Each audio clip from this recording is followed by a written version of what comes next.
She stormed in with diamond heels and a designer purse, dragging behind her a wheelchair that didn't belong in a greasy auto shop.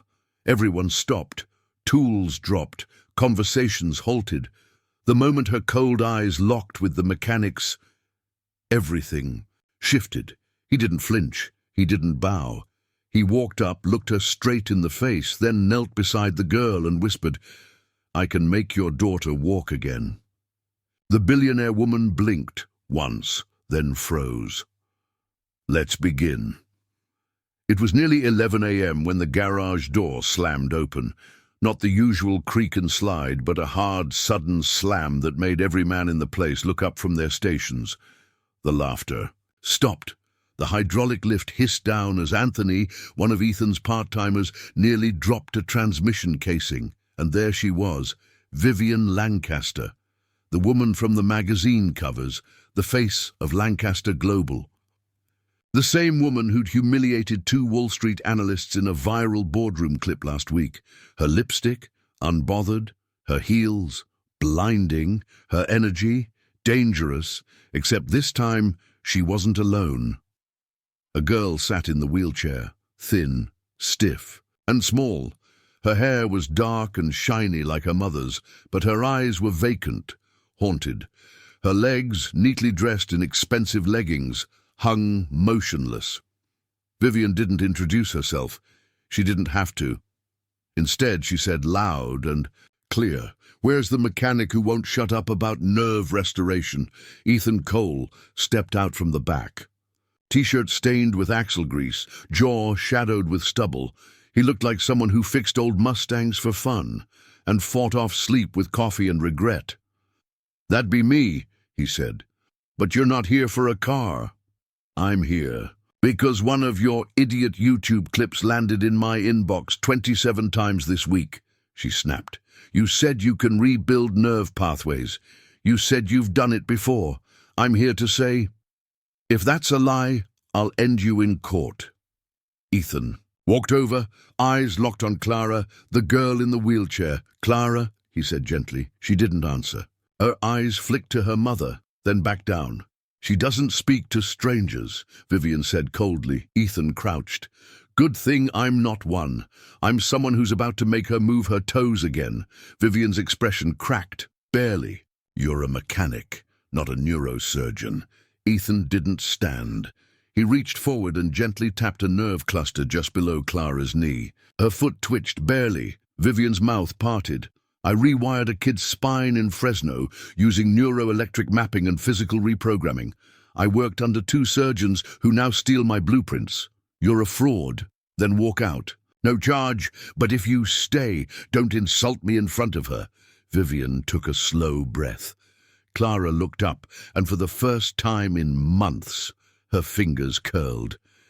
Vivian didn't speak for nearly 2 full minutes after Clara's fingers moved. She simply stood there, silent, stiff, eyes flickering between her daughter's hand and the stranger crouched beside her. Her jaw twitched. Her pride wanted to scream this was a coincidence, a reflex, a fluke. But her gut hadn't stopped twisting since the moment she walked through that garage door.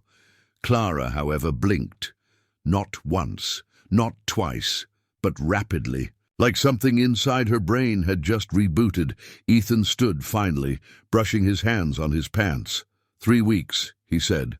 "I'll need 3 full weeks, 4 hours a day. No nannies, no medical consultants, just me and her." Vivian narrowed her eyes. "You're not touching her spine with a wrench." "I'm not going to touch her spine at all," he said calmly. "But I will touch her soul, because she's not gone. She's in there. I've seen this before. The nerves shut down after trauma. It's not always about damage. It's about fear, about belief. Belief doesn't make legs work." Vivian snapped. "Neither did your doctors, so here you are." A tense silence followed. Ethan didn't blink. He didn't flinch. And that somehow pissed her off even more. People like him, working class, rough around the edges, were supposed to defer, be grateful, know their place, but he didn't even seem to notice the gravity of who she was. Vivian leaned closer, her voice tight. If you exploit her for PR... I don't do PR, Ethan said flatly. I do redemption. Vivian's eyes flicked to Clara, then back. I'll give you 3 days. You'll give me 3 weeks. If I don't see results in 3 days, we're gone. Clara's hand twitched again. Ethan nodded. Fine, 3 days. He turned to one of the guys. Clear the back room. Set up the platform. We start at noon. Vivian hesitated. You're not even asking for a contract. I'm asking for trust. That's harder. Vivian swallowed something sharp. The back room wasn't pretty. No advanced machines. No surgical beds. Just a raised wooden platform with metal handrails on both sides, a dusty whiteboard with neural sketches in marker, and a battered speaker in the corner playing soft jazz. You built this place for rehab? Vivian asked later, standing with her arms crossed. I built it for second chances, Ethan replied. People dumped in the trash by the system. Clara sat on the edge of the platform now, shoes removed, her pale legs dangling.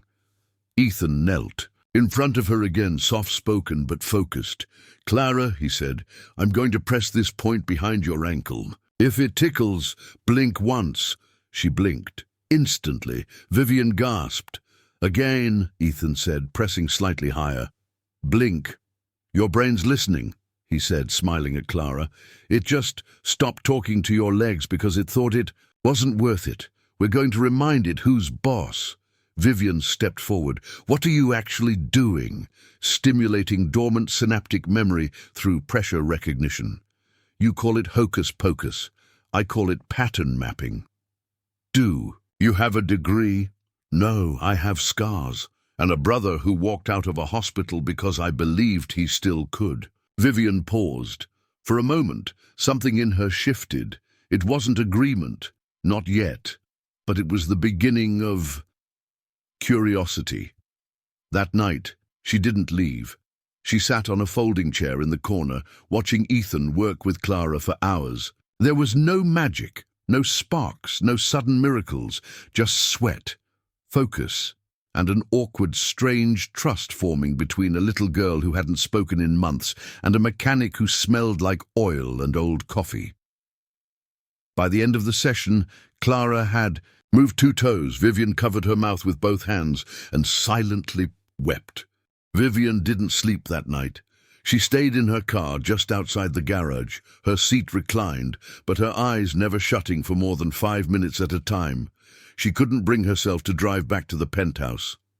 Something about the way Clara looked at Ethan, that quiet, hopeful look, terrified her.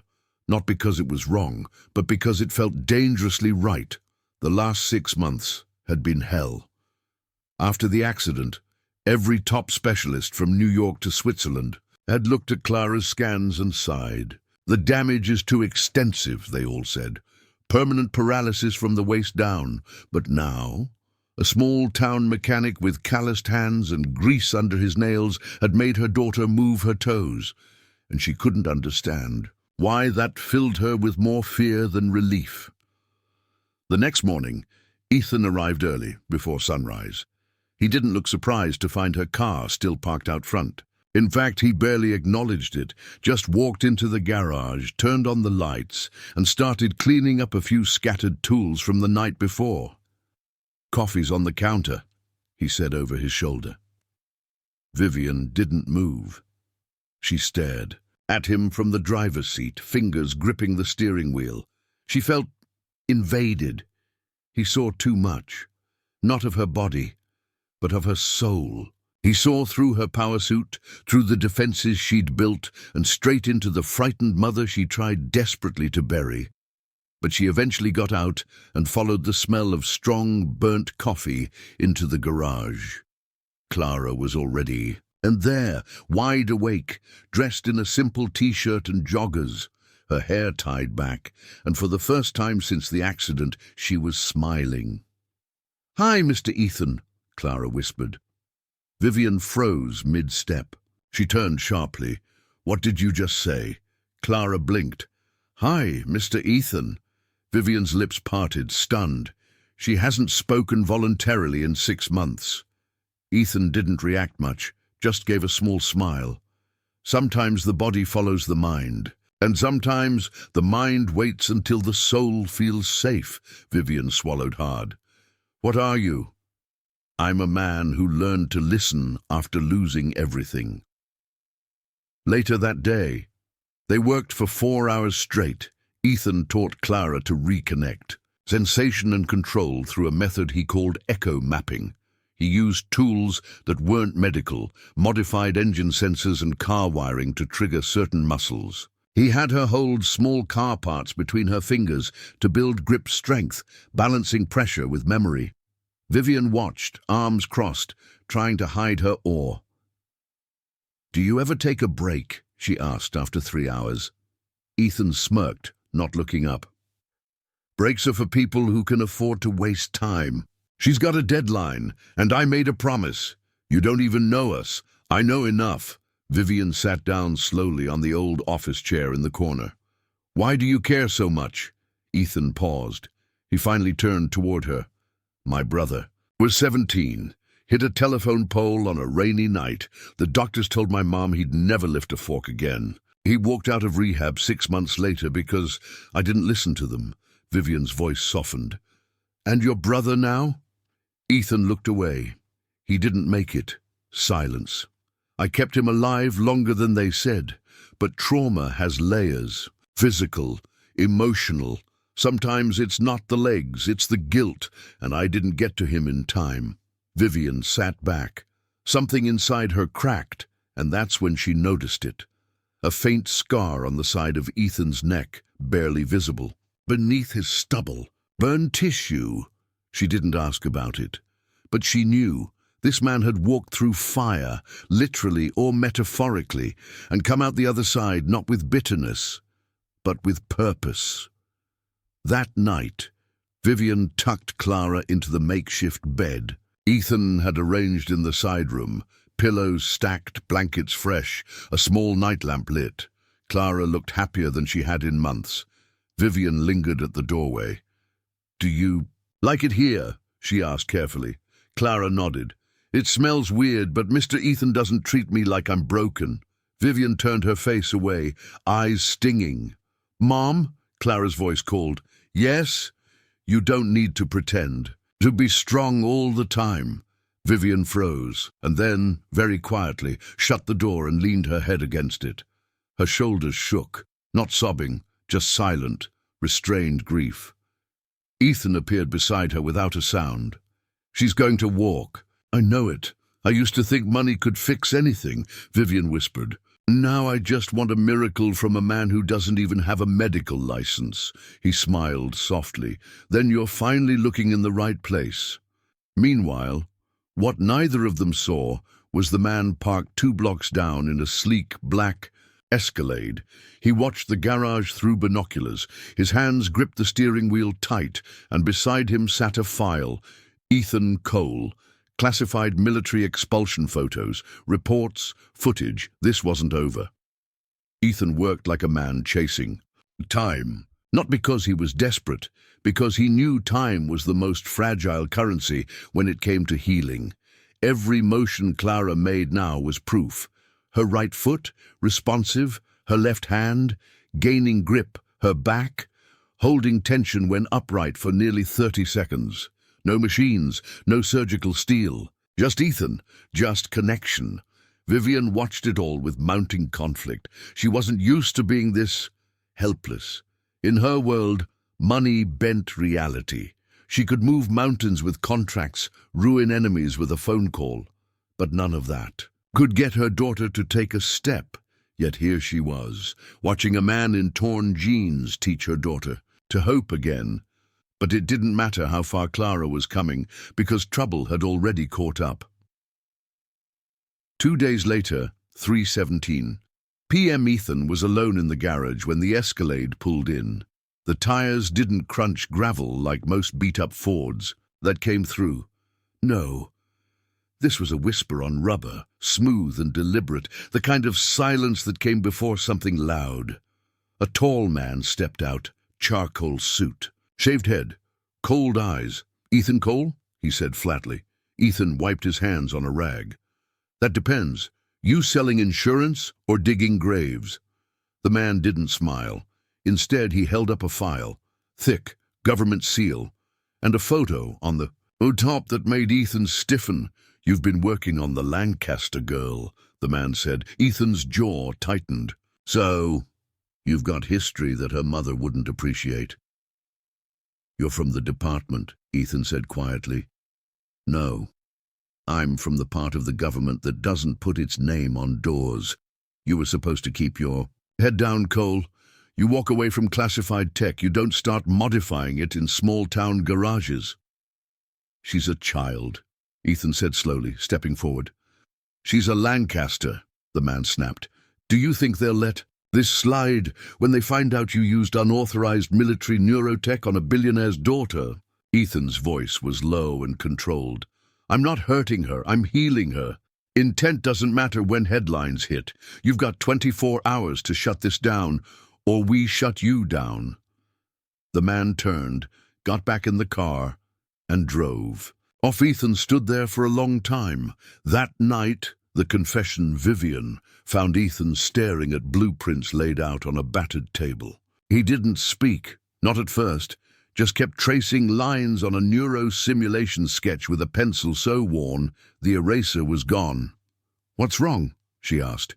He looked up, and she knew. There's something I didn't tell you, Ethan said, quietly. I wasn't always a mechanic. Vivian folded her arms. I figured I was part of a classified military program, neuro-adaptive recovery systems for soldiers with spinal trauma. I wasn't a doctor. I was the field engineer. I built the devices, modified them. I watched men with no hope learn to move again. Vivian's eyes narrowed. What happened? Ethan looked down. One of my trial went wrong. The soldier pushed too hard. His spine collapsed. He died. The Pentagon covered it, but they buried me with it. I was discharged. No license, no appeals, just silence. Vivian was still. Her voice was sharp. And you used that same tech on my daughter? Modified. Improved. Safer. But yes. She turned, walked 2 full steps away, then stopped. What if it goes wrong again? It won't. You don't know that. I do, he said, because I've seen her eyes. She wants to fight, and I won't. Let her down. Vivian's voice cracked. I can't lose her, Ethan. Then don't stop me. The room went quiet, only the sound of Clara breathing from the other side of the curtain. Finally, Vivian turned around. Her voice trembled. You get her to take 1 step, just one, and I'll protect you from anything, anyone. Ethan nodded. Deal. The next day, Clara's first step. It was 2:48 p.m. when Ethan adjusted the ankle support rig. Clara was on the platform, gripping the rails with both hands, sweat dotting her forehead. You okay? He asked. She nodded. I'm ready. Vivian held her breath from the corner. Ethan placed a small sensor under Clara's foot. It buzzed once, priming her muscles, and then silence. Clara looked forward, focused, and then shifted weight. Her right leg moved. Not a twitch, not a flinch, an actual step. Vivian gasped aloud. Clara let out a broken sob, but kept her balance. Another half step, and then she collapsed into Ethan's arms, laughing and crying at the same time. Vivian ran to them both, falling to her knees, beside her daughter. I did it, Mom, Clara sobbed. I moved. Vivian couldn't stop crying. She kissed Clara's forehead 100 times before whispering, I'm so proud of you. I'm so proud. Ethan smiled softly, but behind his eyes was dread. The clock was ticking. The department wouldn't wait long. The video leaked. A mechanic, a billionaire's daughter, a miracle. Clara Lancaster's first step, captured quietly on a dusty garage camera, was uploaded by one of Ethan's crew without permission, just proud of what they'd witnessed. By morning, it had 10 million views. By afternoon, every news outlet was camped outside the garage. Vivian was livid. At first, shut it down, she snapped, pacing her penthouse later that night. They'll tear us apart. The media, the government, they'll come for him.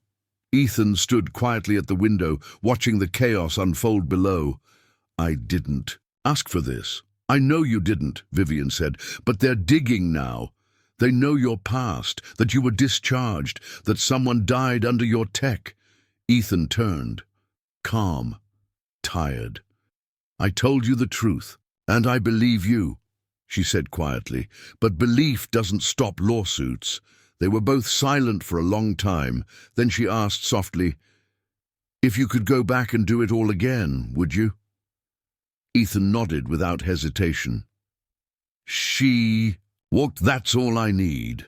The confrontation. The next day, 2 black cars pulled up. Agents in suits, official papers, threats. Vivian stepped forward before Ethan could speak. She's my daughter. This was my decision. You were manipulated, the lead agent said. Vivian smiled tightly. I'm Vivian Lancaster. I don't get manipulated. The agent flinched. If you want to bury him, you'll go through me, through my lawyers, through my board, and I'll make sure the world knows the truth.